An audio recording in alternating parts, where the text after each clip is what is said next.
आज कुल 9 नक्सली आत्मसमर्पण किए हैं। जो सीनापल्ली और एसडी के दो जो एरिया कमेटी थे जो बचे हुए थे उनके सदस्य हैं। जैसा आपने बताया कुल 9 में 6 महिलाएं 3 पुरुष। तो 20 सालों से आप इसमें थे, क्या मुख्य रूप से क्या आपको लग रहा था? जंगल जंगल घूम रहे थे आप, क्या महसूस क्या सोचते थे? तो सर एक तरह से मानते हैं कि गरियाबंद नक्सल मुक्त हो चुका है। गरियाबंद में जितने लोग लिस्टेड थे वो आज के दिन में एक्टिव नहीं है। तो कुछ नक्सली ऐसे हैं जब नक्सलवाद की नींव गरियाबंद जिले में डाली जा रही थी तब से सक्रिय थे।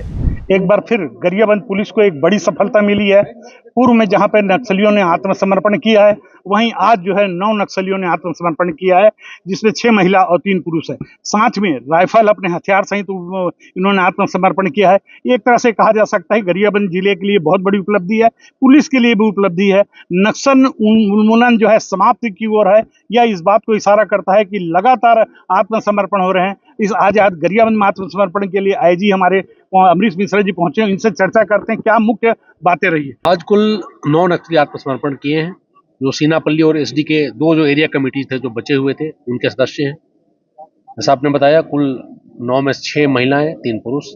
उनके साथ 3 AK-47, 2 SLR और एक 3 और हथियार जो पुलिस के लूटे हुए थे। इनके सरेंडर के साथ गरियाबंद जिले की सीमा के अंतर्गत जो भी सक्रिय नक्सल संगठन के यूनिट्स थे वो सारे या तो मारे जा चुके हैं या आत्मसमर्पण कर चुके हैं। फिर भी फोर्स पूरी नजर बनाए रखेगी ताकि पड़ोसी और सरहदी क्षेत्रों में सक्रिय नक्सली यहाँ पे ठिकाना ना ले। तो सर एक तरह से मानते हैं कि गरियाबंद नक्सल मुक्त हो चुका है। गरियाबंद में जितने लोग लिस्टेड थे वो आज के दिन में एक्टिव नहीं है। सर क्या क्या हथियार बरामद हुए हैं और कितना इनाम इन पर था? टोटल इन पे 9 पे 45 लाख रुपए का इनाम था। 3 AK-47, 2 SLR और एक 303 था। खास बात यह है कि इन 9 नक्सलियों के प्रोफाइल को अगर आप देखें तो कुछ नक्सली ऐसे हैं जब नक्सलवाद की नींव गरियाबंद जिले में डाली जा रही थी तब से सक्रिय थे 15-16 सालों से। करीब 6 लोग ऐसे हैं जो 15-16 सालों से सक्रिय थे। 3 जो हैं वो रिलेटिवली नए आए हैं पिछले 6-7 सालों में। एक 1-2 साल पहले का है। सर इसे आप किस रूप में देखते हैं कि कल पुलिस अधीक्षक गए थे उसी गांव में कैंप करके पर्चे वगैरह छोड़ कर आए थे, इसमें कितना सहायक रहा वो पर्चे और कल उनका जाना जो है? जी, पुलिस अधीक्षक लगातार पिछले 20-25 दिनों से जब से ज्वाइनिंग की है तब से जो अभियान चल रहा था उसको आगे बढ़ाने में काफी सक्रिय रहे हैं। चाहे वो अपील कराना हो, चाहे गांव वालों से संवाद स्थापित करना हो, चाहे जैसा आप बता रहे हैं कि पंपलेट लेके कल उधर ही गए थे। जो अभियान लगातार चल रहे थे राज्य बल और केंद्रीय बलों के साथ, सबका क्यूमुलेटिव इफेक्ट था कि आज नक्सली आत्मसमर्पण की। आज गरियाबंद में 9 नक्सलियों ने आत्मसमर्पण किया है। उसमें एक महत्वपूर्ण पर्सन है डीवीसी मेंबर जो है बलदेव, जिनके ऊपर में 8 लाख रुपए का इनाम था और AK-47 के साथ इन्होंने समर्पण किया। इनसे लेकर इनकी जिंदगी और आत्मसमर्पण को लेकर के हम जानना चाहेंगे कि क्या इन्होंने वो किया है, क्योंकि 20 सालों से लगातार नक्सलियों के बीच में रहे हैं और नक्सली गतिविधियों में शामिल रहे हैं।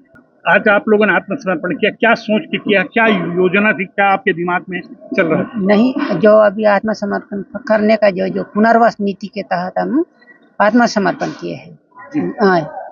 तो 20 सालों से आप इसमें थे, क्या मुख्य रूप से क्या आपको लग रहा था? जंगल जंगल घूम रहे थे आप, क्या महसूस क्या सोचते थे? नहीं, जो जंगल घूमने का जो कुछ जनता का जो आंदोलन चलते थे उसको कुछ मदद देने के लिए हम घूमते थे।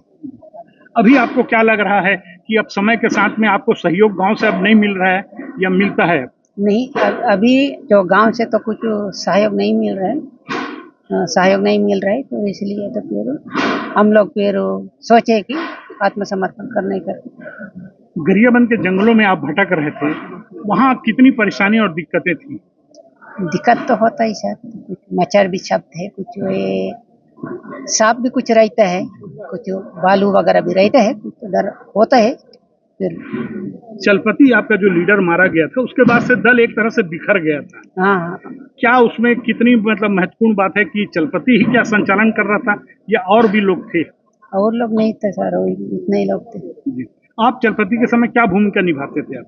वो चलपति जो रहते समय उस समय हम तो एरिया में हम रहते थे।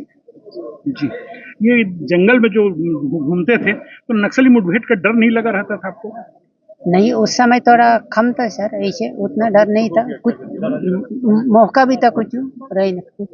अब क्या स्थिति बनी हुई है? अब जो डर लगता है रात के समय? नहीं, अभी डर नहीं लगेगा, अभी तो फिर अभी आत्मसमर्पण होने के बाद तो आपने देखा कि बलदेव जो है आत्मसमर्पण करने के बाद काफी प्रसन्न नजर आ रहा है और वह मुख्य धारा से जुड़ना भी चाह रहा है। इसका यह भी कहना है कि चलपति जो इनका लीडर था उसके अलग होने के बाद में, उसके मारे जाने के बाद में संगठन एक तरह से बिखर गया था, जिसका परिणाम है कि समर्पण के लिए बहुत तेजी से काम हुआ और समर्पित हो रहे हैं और आज के जीवन से वो स्पष्ट रूप से खुश नजर आ रहे हैं, क्योंकि अब उन्हें भय और डर का जिंदगी उनको नहीं जीना पड़ेगा। फारूक मेमन, IBC 24, गरियाबंद।